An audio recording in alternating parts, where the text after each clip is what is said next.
नमस्कार आप सभी को। आशा आप लोग आनंद पूर्वक होंगे और परिश्रम से पढ़ते हुए आगे बढ़ रहे होंगे। संस्कृत क्लास मेड इजी आपका मनपसंद यूट्यूब चैनल आज आपके लिए लाया है क्लास 10th की शेमुशी के चौथे पाठ शिशु लालनम पर आधारित वीडियो।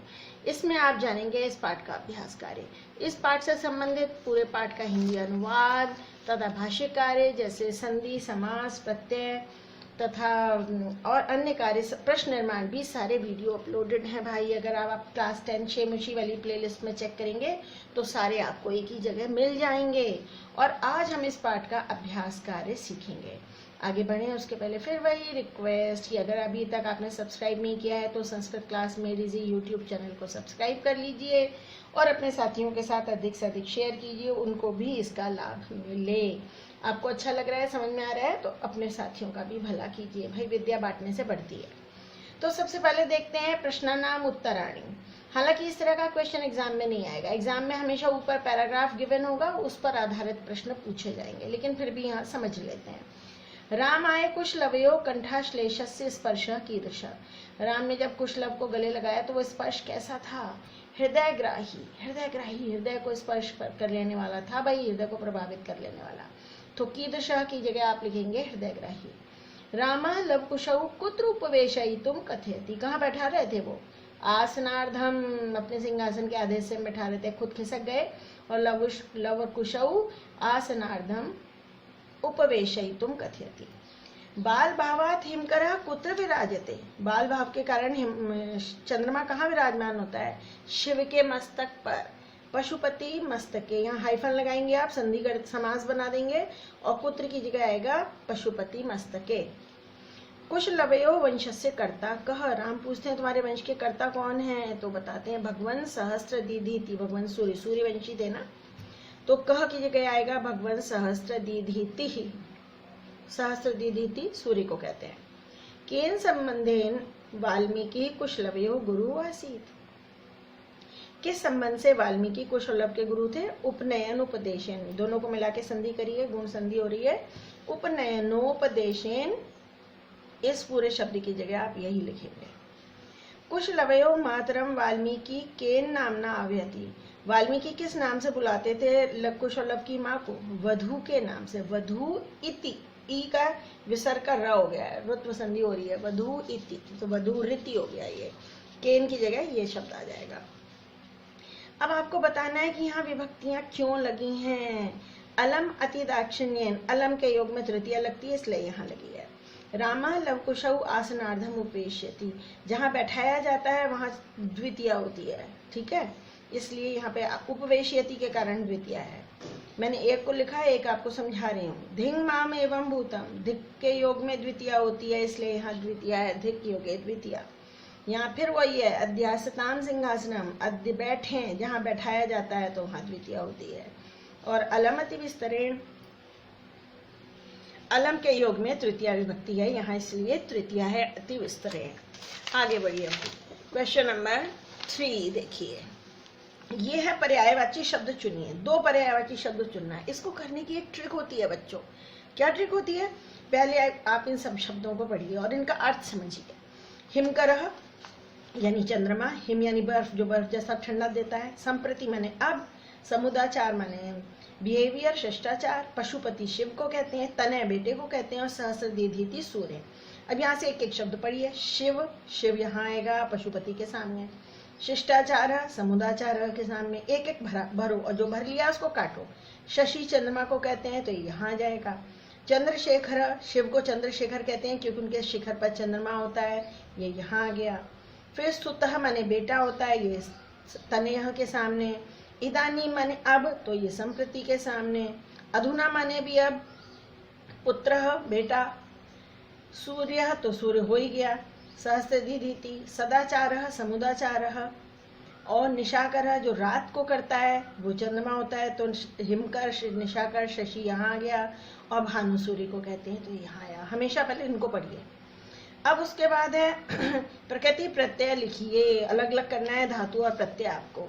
जैसे आसनम में आस प्लस ल्युट प्रत्यय, वैसे मैं आपको बताऊं ये ल्युट प्रत्यय तुम्हारे कोर्स में नहीं है, और ना इतस प्रत्यय कोर्स में है, लेकिन अब इसमें दे दिया तो समझ लीजिए। युक्तम में युज धातु है और इत प्रत्यय, इत का त शेष रहता है और ज क में बदलता है। भाजनम में भाज धातु है, ल्युट प्रत्यय, जैसे आसनम बना ऐसे भाजनम बन गया। शालीनता, इसमें शालीन शब्द है और तल प्रत्यय, तल का ता शेष बचता है, इसलिए ये भाववाचक संज्ञा बनाता है भाई। लालनीय, लल धातु है और अनियर प्रत्यय, अनियर का अनियह शेष बचता है, ये दिख रहा है यहाँ पे। छदत्व में छद धातु है, त्व प्रत्यय, यह हमेशा नपुंसक लिंग बनाता है, इसलिए यहाँ छदत्व में। सन्निहिता में सत उपसर्ग है, निहि धातु है और इतस प्रत्यय है, इतस ऐसे लिखते हैं, इतस ये प्रत्यय है, इतस का ई और त शेष बचता है, तो इतः ये जो बचा स का लोप हो जाता है। सम्माननीय, सम प्लस मान धातु है, अनियर प्रत्यय, उसका भी स्त्रीलिंग में टाप बना के सम्माननीय बनाया है। अगला क्वेश्चन देखिए, विशेषण और विशेष्य पद पहचानना है। हमेशा याद रखो जो विभक्ति विशेषण की होती है वही विशेष्य की होती है। विशेषण और विशेष में एक जैसी विभक्ति होगी, एक जैसा लिंग होगा, एक जैसा वचन होगा, तीनों चीजें एक जैसी होती हैं। विशेष्य के अनुसार ही विशेषण अपना रूप बनाता है। तो यहाँ है श्लाघ्य कथा, दोनों स्त्रीलिंग। उदात्त रम्य, सब समुदाचार, बहुत अच्छा शिष्टाचार। अति दीर्घ प्रवासः के लिए आया है इसमें। पहले सारा ए कॉलम पढ़ लीजिए, फिर बी पढ़िए तो आसान हो जाएगा। बहुत लंबा प्रवास हो गया, ये भी पुल्लिंग है तो ये भी पुल्लिंग है। आगे और देखिए, इसी प्रकार से समझिए। समरूप कुटुंब वृतांत, एक जैसे कुटुंब की बात थी दोनों की, ये भी पुल्लिंग और ये भी पुल्लिंग। हृदयग्राही स्पर्श, ये भी पुल्लिंग, हृदयग्राही। धनी, जैसे धनी सुखी पुल्लिंग होता है ना, ऐसे ये भी पुल्लिंग था। और कुमारयो द्विवचन है, कुशलवयो यहाँ भी द्विवचन है। अब है संधि कीजिए, द्वयोः प्लस अपि, विसर्ग का र बना है, ऋत्व संधि है द्वयो रपि, ये विसर्ग र में बदला और उसमें ह्रस्व अ जुड़ा, ये हो गया द्वयो रपि। द्वौ अपि, औ के बाद अ आया है, इसलिए अब अयादि संधि हो गई, औ आव में बदल गया, इसलिए बना द्वावपि। कह प्लस अत्र, इसे मैं कहती हूँ हमेशा विसर्ग में टू बॉडी गार्ड, विसर्ग के दोनों तरफ अ है, इसलिए को अत्र बना। आप जरा डिस्क्रिप्शन बॉक्स में जाके देखिएगा, वहां आपको संधि के सारे लिंक मिलेंगे। अनभिज्ञ प्लस अहम, यहाँ भी अ है, यहाँ भी अ, बीच में विसर्ग, वही विसर्ग में टू बॉडी गार्ड, तो अनभिज्ञो अहम, अ का वग्रह बन गया।